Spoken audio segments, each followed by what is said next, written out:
E eu acredito que hoje o Senhor ele tem algo muito bom para ministrar ao nosso coração. Amém?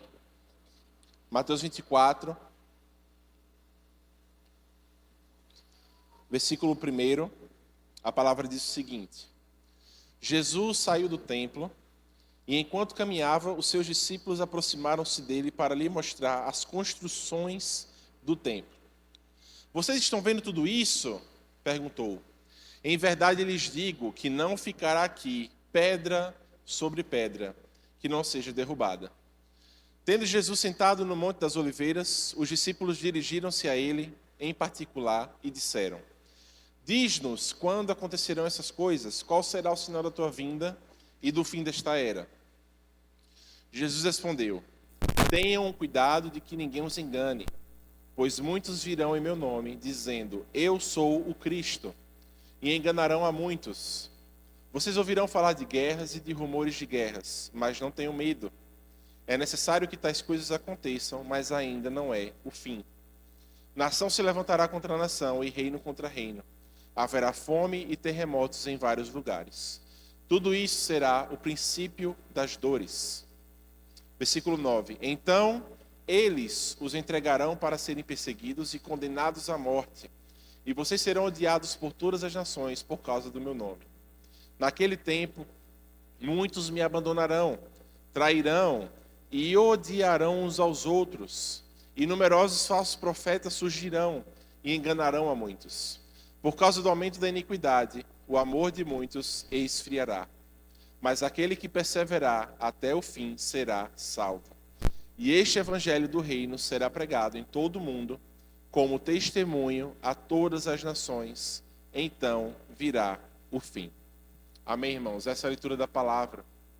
E é interessante que, alguns capítulos atrás, Jesus ele entra no templo de Jerusalém e ele começa a fazer denúncias acerca do sistema daquela época.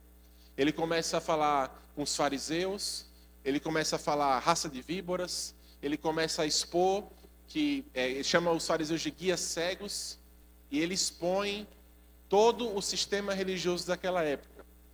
Ele, após a entrada triunfal, é onde acontece esse momento, ele já entrou na cidade, estava prestes a ser capturado para ser crucificado, e Jesus ele faz essa denúncia, e ao sair do templo, os discípulos eles ficam maravilhados com as construções.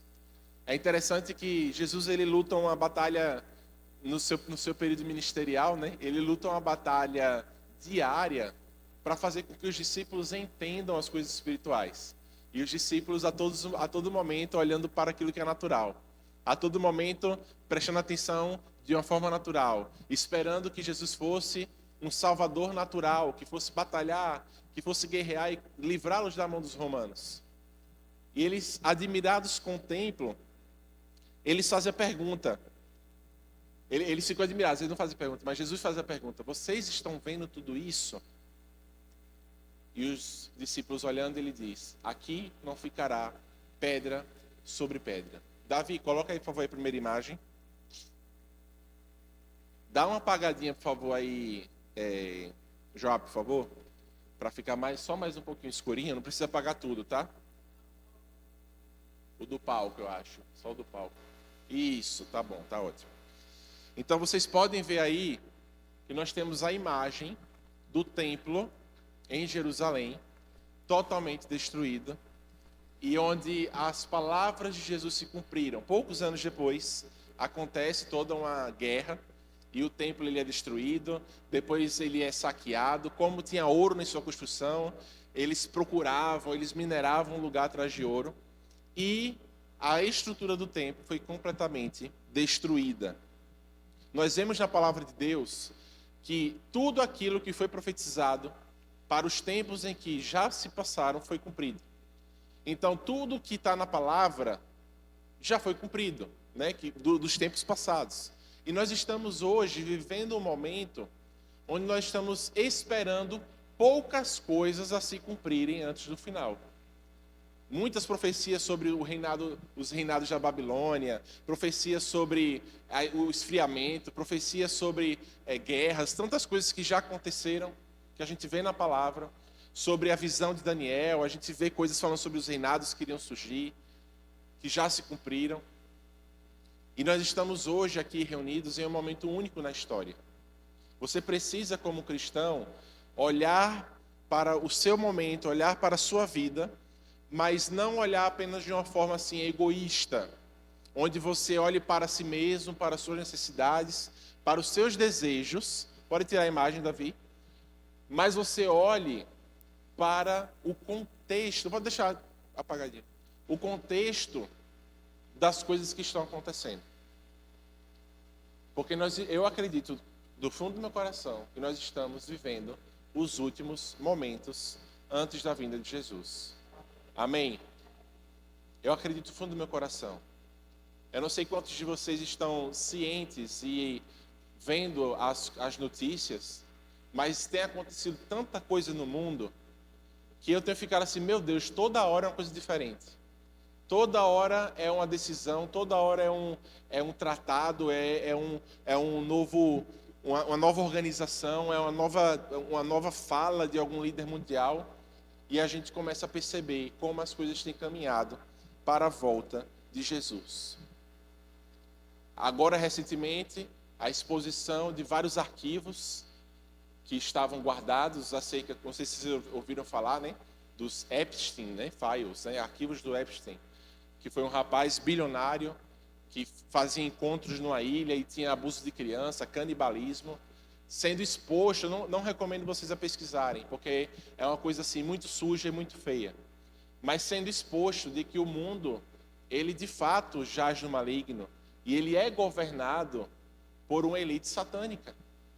Isso está exposto. O que antes era conspiração, hoje está sendo chamado de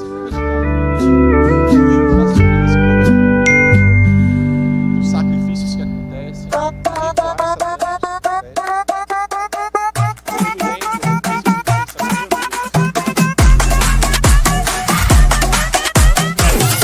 satânicos que acontecem. Crianças que desapareceram por conta disso.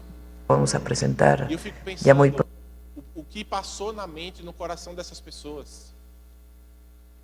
Em estar sendo utilizada, sendo morta, sendo sacrificada. E eu ficando, meu Deus, não existe saída nesse mundo, a não ser Jesus. Não existe saída. Está tudo contaminado, queridos. Está tudo contaminado. Às vezes nós como cristãos, e principalmente nesse ano 2026, entrando em um ano de eleição, a gente às vezes se mistura tanto com discursos políticos, com defender políticos, achando em que nós estamos sendo os corretos ao escolher um lado. Mas eu digo para vocês, o lado correto é o lado do Senhor. Porque você como crente, você pode sim tomar a sua decisão consciente, mas os seus olhos não podem estar nisso. Os seus olhos não podem estar nisso, o seu tempo não pode estar nisso, a sua atenção não pode estar nisso. Porque eu digo para vocês que o mundo jaz no maligno. O sistema do mundo, ele é corrompido, ele é falho, ele é caído, ele é satânico, ele é demoníaco. Ele é sustentado em cima dessas coisas. Então nosso olhar, a nossa visão, ela tem que estar para Jesus Cristo. Porque enquanto a gente se perde em discutir com familiares, discutir com parentes, eu estou certo, eu apoio tal pessoa, você está errado, a gente perde o que é mais importante, que é pregar Jesus. Quer falar, querido, não importa, você tem a sua visão, mas você precisa de Jesus. Deus tem um plano na sua vida. Nos apegar a Jesus. Defender Jesus da mesma forma que defendemos os políticos. Divulgar os vídeos acerca da palavra de Deus da mesma forma que divulgamos os vídeos da política. Ter essa mesma garra, ter esse mesmo empenho, mas para a coisa certa. Amém? E eu pensando, meu Deus, diante de tantas coisas, diante de tanta maldade, eu estava ali orando durante o louvor e pensando, e eu creio que o Espírito Santo ele quer reforçar isso nessa noite, antes de a gente continuar no texto. Mas o trabalho dos missionários, das pessoas que se colocam na linha de frente, como Violeta, que veio para cá, que tem um trabalho maravilhoso, que está ali correndo risco, porque o pastor falou, né, sobre não chamar de missionária, não postar. Aí você pensa comigo, aquela mulher, mesmo naquela idade já, ela está exposta a um risco muito grande de vida. A qualquer momento que uma coisa aconteça, ela é presa e ninguém nunca mais vai ver o rosto dela. E a gente, como crente, fica meio desligado dessas coisas. Se a gente não pode ir, mas o nosso dinheiro, não só as nossas orações, nós temos que orar, mas nós temos que também botar a mão no bolso e participar. Era para uma mulher como Violeta estar recebendo centenas de milhares de reais ou até milhões de ajuda da igreja. Era para a igreja estar investindo, sabe? Às vezes a gente vê tanta estrutura magnífica, tanta coisa assim que é gasto milhões e milhões de reais, igrejas que têm helicópteros, que você fica, meu Deus, o que é que está acontecendo? Enquanto tem missionário tendo que mendigar, porque no outro mês não sabe se vai ter condição de comprar comida, não sabe se vai ter condição de alimentar o povo. E os missionários, eles são a resposta de Deus para aquelas pessoas. Porque se eles não estão lá fazendo, quem é que vai fazer? A mulher que Violeta contou já a história de que ela ia abortar a filha, de que foi abandonada pelo marido. Quem é que ia dar ajuda àquela mulher, pelo amor de Deus? Onde é que estaria aquela família hoje? Ia sumir, ia virar sacrifício, ia virar tráfico sexual, ia estar sendo explorada no mundo. Mas não, uma pessoa se levantou e está lá. Está orando, pregando a palavra. Amém? Então, eu tenho sondado meu coração e sonde o seu também, para você, assim, considerar, eu estou fazendo o suficiente pela obra de Deus? Eu estou fazendo o suficiente todos os dias? Fica essa reflexão. Amém? Então, nessa pergunta, quando Jesus ele fala sobre o templo que vai ser derrubado, os discípulos fazem uma pergunta. Senhor, quando é que aconteceram essas coisas? Qual o sinal da tua vinda, do fim dos tempos? Então, os discípulos eles fazem uma pergunta, 3 perguntas em uma, né? Sobre 3 tempos diferentes. Mas Jesus, ele não se prende a datas. Jesus, ele não se prende a um calendário. Os discípulos esperavam receber assim, no ano 2000 e não sei quanto, depois que eu morrer, vai acontecer essas coisas, eu vou voltar. Não.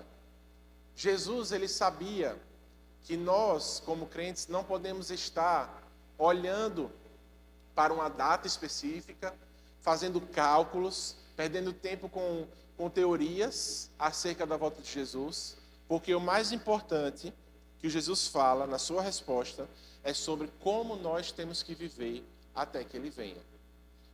Então, o foco de Jesus não é quando, é como. Nós, como crentes, não temos que olhar para o quando. Nós temos que olhar para como estamos vivendo enquanto Jesus não volta. Amém? E fica também um segundo alerta que o Senhor colocou no meu coração quando eu estava vindo para cá, acerca dos homens dessa igreja. Você que está aqui, você que é um pai de família, você que é marido. É interessante que o Senhor me lembrou isso, de que lá, se eu não me engano, é em Efésios, que fala sobre pais, não irritem vossos filhos. Não fala isso a palavra? Pais, não irritem vossos filhos. E para que não irritem vossos filhos. E aí depois fala, mas ensine-os na admoestação da palavra. A palavra fala isso. E sabe o que é interessante? É que quando a Bíblia fala assim, filhos, obedeçam seus pais, a palavra ali utilizada é pais no sentido de pai e mãe. Porque no português a gente tem uma falha, né? Se tiver, por exemplo, pastor Jairzinho e Marcos, os dois são pais. A gente olha para os dois e fala, são pais, certo? 2 pais juntos, no plural. Se a gente olha para o pastor Jairzinho e para a pastora Sandra, que são meus pais, a gente fala pais também, né? Mas no inglês, por exemplo, se forem eles 2, a gente fala fathers. São 2 pais, no plural. Quando é o pai e a mãe, se fala parents, que são os pais de uma criança. É interessante isso porque na Bíblia, quando fala assim, filhos, obedeçam seus pais, está falando parents no original. Obedeçam seus pais, pai e mãe. Aí quando ele fala assim, pais, não irriteis e admoestem no caminho, ele usa o fathers. Então, a responsabilidade por criar, ensinar na palavra, educar o filho no caminho em que ele deve andar, é do pai. E é interessante que tem estatísticas de quando um pai guia uma família em uma religião, na fé, e de quando é apenas a mãe. E é interessante que mostra que quando é o pai que está guiando a família na fé, a retenção é de mais de 80%, que a família engaja na igreja. Agora, quando é a mãe, isso cai para 20%, ou enfim, 16%, né? Fala na pesquisa. Isso é algo muito real, de que Deus ele criou você como homem dessa igreja para você ser cabeça do seu lar, sacerdote do seu lar, e você tem a responsabilidade de ensinar a sua família. E nesses últimos tempos que nós estamos vivendo, você precisa cuidar da sua família. Você precisa, assim, queridos, principalmente quem tem filho, criança e adolescente, a maldade, ela está cada vez maior e mais silenciosa e estratégica. Eu não sou aqui de ficar demonizando jogos, né? Eu fui uma pessoa que jogou muito. Mas, por exemplo, naquele jogo que está super em alta, aquele Roblox, né? Das crianças, super em alta, um dos jogos ali que a criança clica sem saber o que está fazendo, ela, antes de jogar o jogo, ela tem que escolher qual é a orientação sexual dela. Aí tem lá as bandeiras, transexual, pansexual, bissexual, heterossexual. E está ali para as crianças. Aí você escolhe, um educador, ele fez esse teste, aí ele escolhe e ele tem que conversar com uma pessoa que não sabe quem é sobre aquilo e tirar dúvidas para depois jogar o jogo. Então você, como pai e mãe também, tem que estar cada vez mais atento, com um sinal de alerta ligado. Você precisa cuidar da espiritualidade, do lado espiritual da sua família. Não só prover, trabalhar, trazer o alimento, isso é justo, mas você tem que garantir que a palavra está sendo ensinada, você tem que garantir que está tendo oração na sua casa, que vocês estão louvando, o que é que está sendo escutado, porque nós temos que perseverar até o fim. A palavra diz aqui em Mateus 24, Jesus falou, aquele que perseverar até o final será salvo. Amém? Sem me alongar muito, o primeiro sinal que Jesus traz em Mateus 24 é sobre o engano religioso. Ele começa falando bem assim, vede que ninguém vos engane, no versículo 4. Repare na prioridade. Antes que ele fale de guerra, antes que ele fale de fome, antes que ele fale de terremotos, antes que ele fale de colapsos financeiros e mundiais, ele foca em uma coisa, cuidado para que ninguém vos engane. Porque a primeira coisa que o crente tem que fazer é ele estar firme na verdade da palavra de Deus. Ele diz, muitos virão em meu nome. E sabe o que é interessante? É que eu fiquei me perguntando, eu falei, mas meu Deus, eu sou novo, mas assim, eu lendo a história, ouvindo as histórias e até o que as pessoas falam, eu nunca vi ninguém se apresentando como Jesus. Desde que Jesus subiu aos céus. Eu não sei se vocês conhecem alguma história. Só o Henrique Cristo, mas ele faz de uma forma tão espalhafatosa que ninguém se ajoelha diante dele, sabe? Não tem aquela coisa comoção. E eu fiquei me perguntando, Senhor, como assim muitos dirão eu sou o Cristo? A gente sabe que no final dos tempos, o anticristo vai se apresentar como sendo o Messias. Mas é interessante que as interpretações do original, das formas que o verbo é colocado, também pode ser entendido esse versículo como muitos virão em nome de Cristo e enganarão a muitos. Então, o que é que a gente tem visto hoje nas igrejas?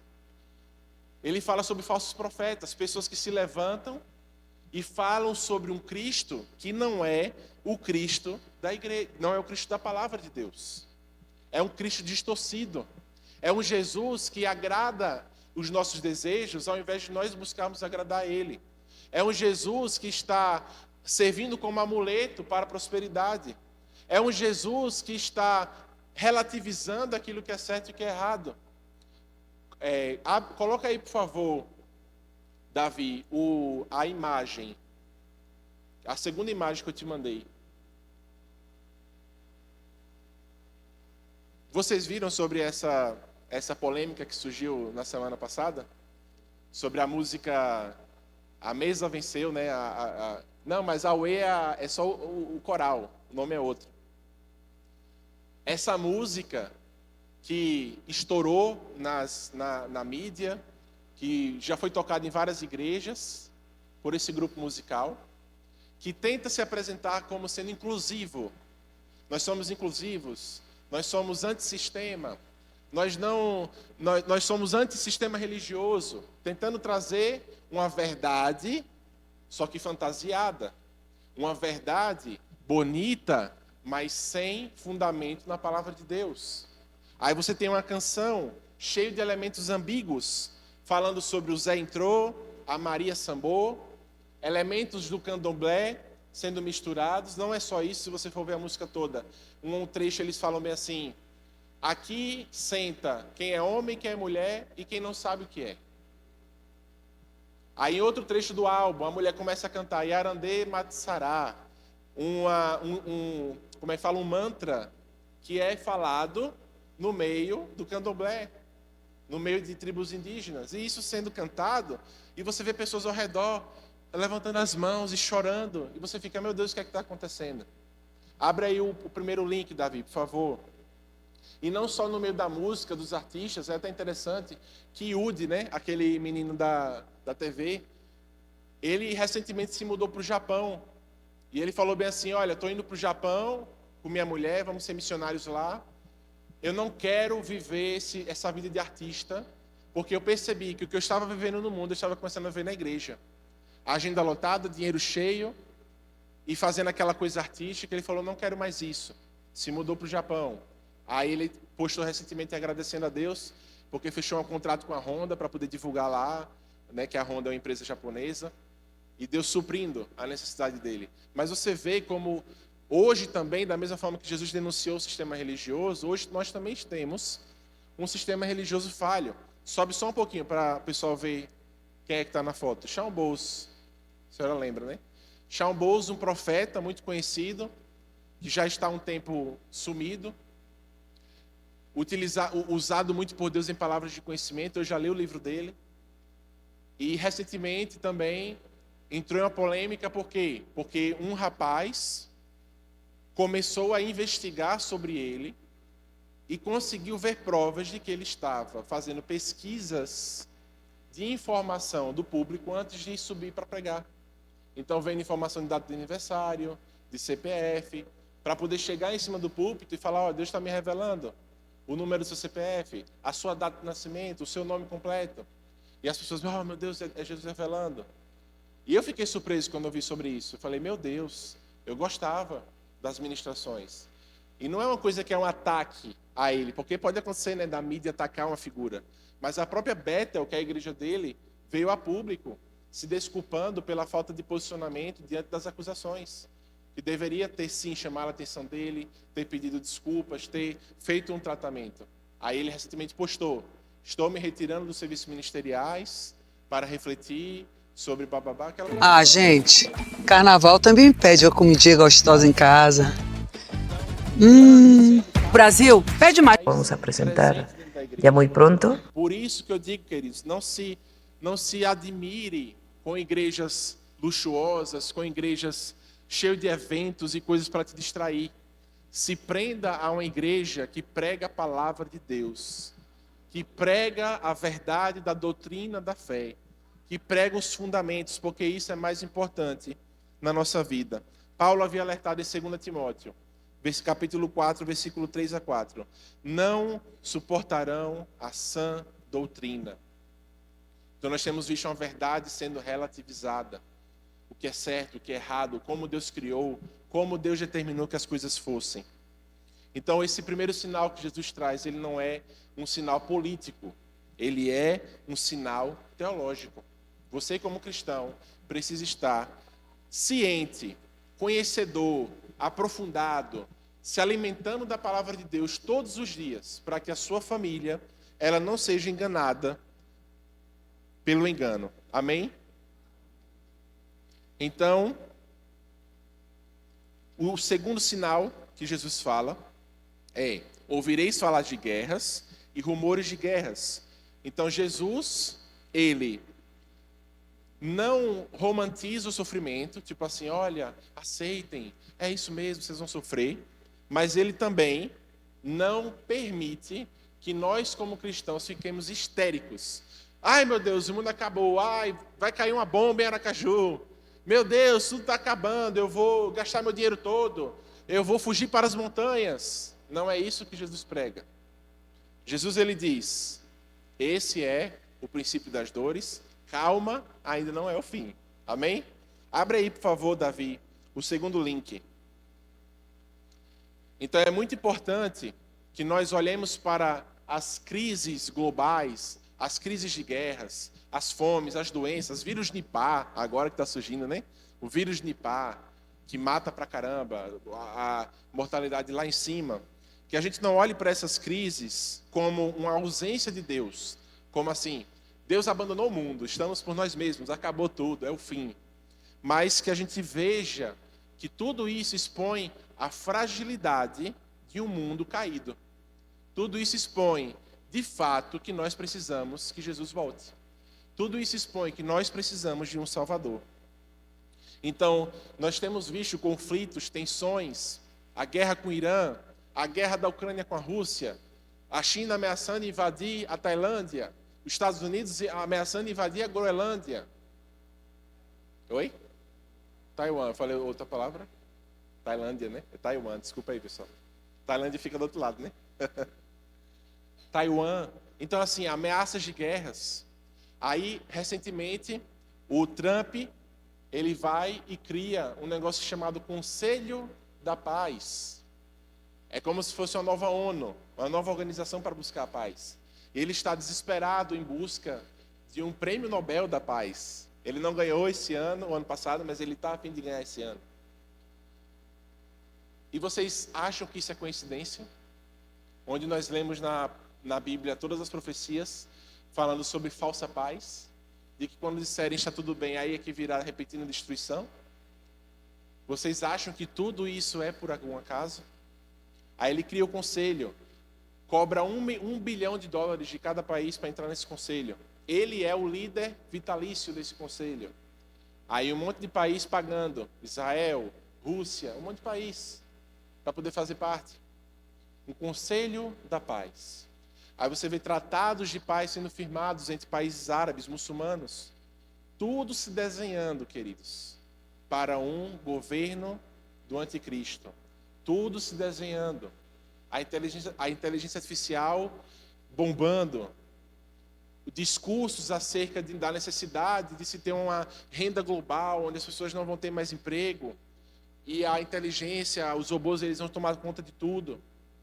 Aquilo que a gente achava que era filme, né? Que era só assim, nossa, ficção. Tudo se tornando realidade. Tudo se formando para esse fim. Abra aí o próximo link, por favor. Então nós temos visto guerra, nós temos visto terremotos. Deixa eu ver se é esse segundo mesmo. Abra aí, por favor. O segundo link. Isso aí foi sobre o ataque aéreo russo, que deixou milhares de ucranianos sem energia. Abre o próximo. Sobe aí. Pronto. Agora em janeiro teve um terremoto no México. Não foi muito divulgado por conta de todas as notícias que estão acontecendo ao mesmo tempo. É tanta coisa que até a mídia fica perdida, né? Do que noticiar. Aí teve terremoto agora no México. E a gente vem vendo as fomes, os acidentes, as tragédias, inundações. E nós, como crentes, nós não podemos olhar para isso tudo como espetáculo. Pode tirar, Davi. Assim, olha que coisa incrível, meu Deus, que destruição. Mas nós temos que olhar para o que a palavra de Deus nos orienta. Em oração, orando pelas pessoas, em serviço, ajudando, ofertando e permanecendo fiéis. E o terceiro sinal que ele fala é sobre perseguição ao evangelho, perseguição e ódio. Ele diz: sereis odiados por causa do meu nome. Ele não diz que você vai ser ignorado, ele não diz que você vai ser apenas ignorado e negligenciado, mas ele fala que você, como crente, vai ser odiado. Não é apenas pare de falar sobre isso, eu não quero ouvir. Se você continuar, eu vou dar um murro em você. É ódio no coração das pessoas por aqueles que pregam o evangelho. Porque o evangelho de verdade, ele confronta o pecado, ele confronta os ídolos e ele anuncia um rei que é acima de todos. Um rei que é acima de Trump, de Putin, um rei que é acima de qualquer nação. Um rei que vai governar soberanamente sobre tudo e sobre todos. Amém? A perseguição à igreja ela continua real. Ano passado tivemos a morte de mais de 2.000 pessoas na Nigéria. Cristãos sendo perseguidos, cristãos sendo mortos, cristãos sendo decapitados. E a aplicação, queridos, é que nós como igreja, nós temos que resistir em fé para que a palavra de Deus, ela continue sendo pregada. E não diluirmos, relativizarmos a verdade por medo dessa perseguição, por medo desse ódio. Quando as pessoas te fizerem perguntas, se estiver em momentos onde pessoas façam afirmações na sua frente, você não ter vergonha de responder o que a palavra de Deus diz. Você não ter vergonha de se posicionar como um cristão. Você não ter vergonha de abrir a sua Bíblia para ler na frente de outras pessoas. Não ter vergonha de ouvir o seu louvor.